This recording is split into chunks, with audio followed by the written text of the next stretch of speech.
In onze zoektocht naar de meest verwende dieren op aarde zagen we heel wat verschillende dieren de revue passeren. We zagen kleurrijke honden, sportieve konijnen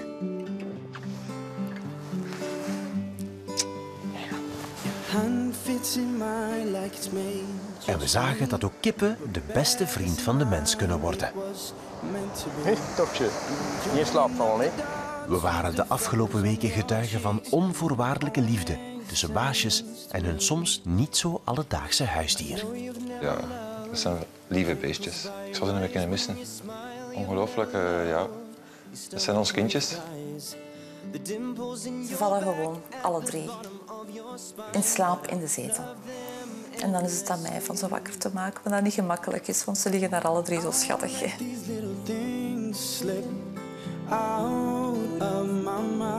Het is warm. Wij ook. Het is ook warm. Wij ook. Ja, dat is lekker. Oh my God, Tiki, I think I'm falling in love with you all over again. It's the baby! I had guests come up and say, oh, congratulations. And the first thing I wanted to do was actually kiss the dogs. Like, I don't know why, but I just love them so much. It's you. It's you.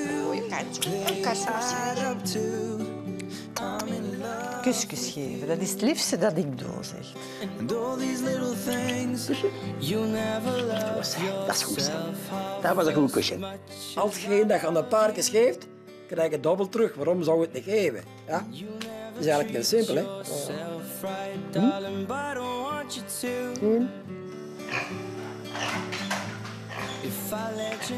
Hij is zo ontzettend aanhankelijk. Soms denk ik wel, het lijkt wel alsof ik verliefd ben op mijn varken. Maar ja, ik heb gewoon die speciale band en ik hou gewoon van hem. Ik doe ook alles voor hem. Ik moet er niet aan denken dat iets of iemand hem pijn zou doen. Dan moet me niemand aan dat diertje komen. Net zoals dat er ook niemand aan mijn kinderen moet komen. Zo vind ik dat bij Jules ook. Jules hoort gewoon bij mijn kinderen. Dat is mijn kind. Het mooiste mannetje. Ik zou hem geen minuut meer kunnen missen.